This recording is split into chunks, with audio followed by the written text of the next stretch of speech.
പഠനപ്രയാസം അനുഭവിക്കുന്ന വിദ്യാർത്ഥികളുടെ പ്രയാസം തീർക്കുവാൻ വേണ്ടി എഫക്റ്റീവായി നമുക്ക് ചെയ്യാൻ പറ്റുന്നൊരു മെത്തേഡാണ് ടൈലർ മെയ്ഡ് സ്റ്റഡി എന്നുള്ളത്. എന്താണ് ടൈലർ മെയ്ഡ് കൊണ്ട് ഉദ്ദേശിക്കുന്നത്? ഞാനൊരു ഉദാഹരണം പറയാം. ഒരു കുട്ടി 5ാം ക്ലാസ്സിലാണ് പഠിക്കുന്നത്. സ്കൂളിൽ അവൻ 5ലെത്തി, പക്ഷേ എപ്പോഴും കംപ്ലൈൻ്റാണ്, കൃത്യമായി പഠിക്കുന്നില്ല, അവന് പഠനത്തോടൊരു താല്പര്യമില്ല, പരീക്ഷ മാർക്ക് വരുന്ന സമയത്ത് വളരെ കുറവാണ് മാർക്ക് കിട്ടുന്നത്. ആ വിഷയത്തിൽ രക്ഷിതാക്കൾക്ക് വളരെ സങ്കടമുണ്ട്, അധ്യാപകർക്ക് അതിലേറെ സങ്കടമുണ്ട്. എന്തുകൊണ്ട് ഈ കുട്ടി ഇങ്ങനെ ആയെന്ന് അവർ എല്ലാ ദിവസവും അന്വേഷിക്കുകയും അതിൻ്റെ പരിഹാരം തേടുകയും ചെയ്യുന്നു. ഇങ്ങനെയുള്ളൊരവസ്ഥയിലാണ് സ്വാഭാവികമായിട്ടും ത്രൈവ് പോലുള്ള പഠന പ്രയാസം പരിഹരിക്കുന്ന സ്പെഷ്യൽ എഡ്യൂക്കേഷൻ സെൻറ്ററിലേക്ക് ആളുകൾ എത്തിപ്പെടുന്നത്. ഇവിടെ ത്രൈവ് സ്വീകരിക്കുന്നൊരു നിലപാട് എന്നുള്ളത്, അവർ പഠിച്ചു കൊണ്ടിരിക്കുന്ന ക്ലാസ് കേരള സിലബസിലോ CBSE സിലബസിലോ 5ാം തരത്തിലായിരിക്കും. പക്ഷേ ആ സിലബസ് ഫസ്റ്റ് ഫോളോ ചെയ്യില്ല. നേരെ മറിച്ച്, കാരണം ആ പാഠഭാഗങ്ങൾ കുട്ടിക്ക് ഉൾക്കൊള്ളാൻ പറ്റുന്നില്ല. 5ാം തരത്തിലെ പുസ്തകം പഠിക്കാനുള്ള കഴിവ്, മനസ്സിലാക്കാനുള്ള കഴിവ് കുട്ടിക്കില്ലാത്തത് കൊണ്ടാണ് അവൻ പഠനത്തിൽ പിന്നോട്ടാവുന്നത്. വീണ്ടും നമ്മൾ അവനെ ട്യൂഷൻ അയച്ചിട്ട് വീണ്ടും അത് രണ്ടാമതും ചൊല്ലി പഠിപ്പിച്ചുകൊണ്ട് കാര്യമില്ലല്ലോ. അപ്പോൾ ത്രൈവ് എന്ത് തിരിച്ചറിഞ്ഞിട്ടുണ്ട്? അവർക്ക് വേണ്ടി ഒരു പ്രത്യേകമായ സിലബസ് നമ്മൾ തയ്യാറാക്കണം.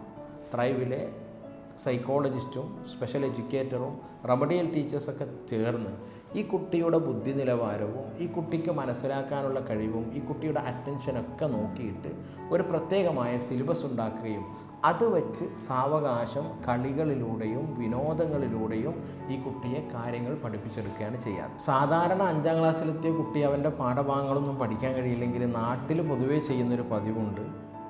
അവനെ അനുജൻ എത്രാം ക്ലാസ്സിലാന്ന് നോക്കും, അല്ലെങ്കിൽ അയൽവാസി കുട്ടി എത്രയിലാന്ന് നോക്കും. ചിലപ്പോൾ 2ലുണ്ടാവും, 3ലുണ്ടാവും. അവരുടെ ബുക്ക് എടുത്തിട്ട് ട്യൂഷൻ സെൻറ്ററിലേക്ക് വരാൻ പറയും. എന്നിട്ട് 2ാം ക്ലാസ്സിലെയോ 3ാം ക്ലാസ്സിലെയോ ബുക്ക് അവനെ കൊണ്ട് പഠിപ്പിക്കും. നിങ്ങളൊന്ന് ആലോചിച്ച് നോക്കിയാൽ, കുട്ടി 5ാം ക്ലാസ്സിലെത്തി, അവന് 10 വയസ്സായി. അവൻ കൊണ്ടുപോകുന്നത് 6 വയസ്സോ 7 വയസ്സോ ഉള്ള കുട്ടിയുടെ ബുക്കാണെങ്കിൽ ഈ കുട്ടിക്കുണ്ടാവുമല്ലോ അഭിമാനം. അവൻ്റെ അഭിമാനത്തിന് ക്ഷതമേൽക്കും. അവിടത്തോടു കൂടി തന്നെ അവൻ്റെ കോൺഫിഡൻസ് നഷ്ടപ്പെടും. എന്താണ് ടൈലർ മെയ്ഡ് സിലബസ് എന്ന് ചോദിച്ചാൽ, ത്രൈവിലേക്ക് അഡ്മിഷൻ എടുക്കാൻ വരുന്നൊരു കുട്ടിയെ ആദ്യമായി നമ്മൾ ഫ്രീ ആയിട്ടൊന്ന് അസസ് ചെയ്യും. അതിലൂടെ കുട്ടിയുടെ പഠന നിലവാരം, കുട്ടിക്ക് മനസ്സിലാക്കാനുള്ള കഴിവ്, അറ്റൻഷൻ, മെമ്മറി എല്ലാം ടെസ്റ്റ് ചെയ്ത് നിലവിലുള്ള ഈ പുസ്തകം പഠിക്കാൻ കുട്ടിക്ക് പറ്റുമെങ്കിൽ അത് പഠിപ്പിക്കും. അതല്ലാത്ത കുട്ടിയെ പൂമ്പാറ്റയെ കൊണ്ട് കല്ലെടുപ്പിക്കുന്നത് പോലെ ഭാരമെടുപ്പിക്കാതെ അവന് പറ്റുന്ന രൂപത്തിലുള്ള ഒരു സിലബസ് നമ്മൾ ഉണ്ടാക്കും. ആ സിലബസ് വെച്ച് പഠിപ്പിക്കുന്നത് കൊണ്ടാണ് 1-2 മാസം കൊണ്ട് ത്രൈവിൽ പഠിപ്പിക്കുന്ന കുട്ടികൾക്ക് അവരുടെ പഠന പ്രയാസം പരിഹരിക്കുകയും അവർ സ്കൂളിൽ മറ്റുള്ള കുട്ടികളെപ്പോലെ പഠിക്കാൻ പറ്റുകയും ചെയ്യുന്നത്. സ്വാഭാവികമായിട്ടും ഇപ്പോൾ നാട്ടിൽ നടന്നുകൊണ്ടിരിക്കുന്നത്, 5ാം ക്ലാസ്സിലാണെങ്കിൽ അതിൻ്റെ ട്യൂഷൻ കൊടുക്കുന്നു, അവിടെ നിന്ന് കിട്ടുന്നില്ല, ഇമ്പോസിഷൻ എഴുതിപ്പിക്കുന്നു, തല്ലുന്നു, വഴക്ക് പറയുന്നു. ഇതതിനൊരു പരിഹാരമല്ല. ഓരോ കുട്ടികളും വ്യത്യസ്തരാണ്.